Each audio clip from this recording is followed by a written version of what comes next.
আসসালামু আলাইকুম, welcome back to my channel. আজকে আমি চলে গিয়েছিলাম নাটোরের বিখ্যাত খুবই পুরনো একটি বাজারে, সেটা হচ্ছে তেবাড়িয়া বাজার। রাস্তায় যাওয়ার পথে কিছুটা জ্যাম থাকলেও মনে ছিল অনেক খুশি, কারণ আমি চলে গিয়েছিলাম বিখ্যাত সেই ডলার মামার কালাভুনা খেতে।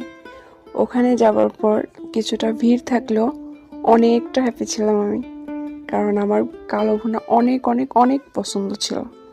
তো এই যে গরম গরম কালো ভুনা যখন ওঠাচ্ছিল, এডিট করতে গিয়ে আমার খেতে ইচ্ছে করতেছে। তারপরে নিয়ে নিলাম সাদা ভাত, সাথে দিয়ে দিল সেই বিখ্যাত কালো ভুনা। কালো ভুনার সাথে ছিল 5 পিস মাংস। মাংসের কোয়ান্টিটি যদি বলতে যাই, তাহলে এখানে আমাকে দিয়েছিল 3 পিস সলিড মাংস, 1 পিস চর্বি এবং 1 পিস হাড়। আর আমি সবাইকে সাজেস্ট করব যেন সকালে না গিয়ে দুপুর টাইমে যাওয়া অনেক ভালো হবে, কারণ সকালে মাংস যখন রান্না করে তখন সেটা প্রচুর পরিমাণে হার্ড